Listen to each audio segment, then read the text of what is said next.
জয় গুৰু শংকৰ সৰ্বগুণাকৰ যাক এৰি নাহিকে উপাম তোহাৰী চৰণকো ৰেণু শতকোটি বাৰ এক কৰোহো প্ৰণাম।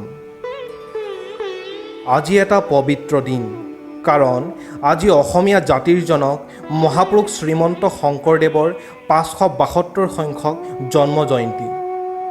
বৃহত্তম অসমীয়া জাতি গঠনৰ প্ৰথম আৰু অদ্বিতীয় প্ৰবক্তা মহাপুৰুষ শ্ৰীমন্ত শংকৰদেৱ আছিল এগৰাকী সৰ্বগুণাকৰ পুৰুষ, যাক এৰি নাহিকে উপাম।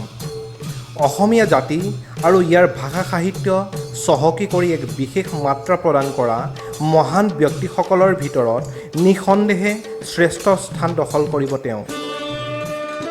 এইজনা ধৰ্ম তথা সাহিত্য সংস্কৃতিৰ গুৰুৱে অসমৰ সকলো জাতি জনজাতিক সামৰি এক বৃহৎ অসমীয়া জাতি গঠনৰ প্ৰচেষ্টা চলাইছিল।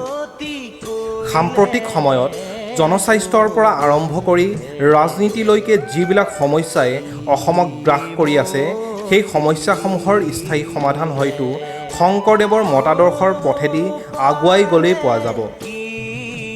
বিগত বছৰবোৰৰ দৰে নহ'লেও আজিৰ এই পবিত্ৰ দিনটোত অসমৰ চুকে কোণে থকা প্ৰতিটো নামঘৰত ভকত বৈষ্ণৱসকলে সামাজিক দূৰত্ব ৰক্ষা কৰি কৰিছে গুৰুজনৰ নাম কীৰ্তন। সকলোৰে এটাই কামনা, সকলোৰে ভাল হওক, মহামাৰী শেষ হওক, সকলোৱে সুখে সন্তোষেৰে জীয়াই থাকক।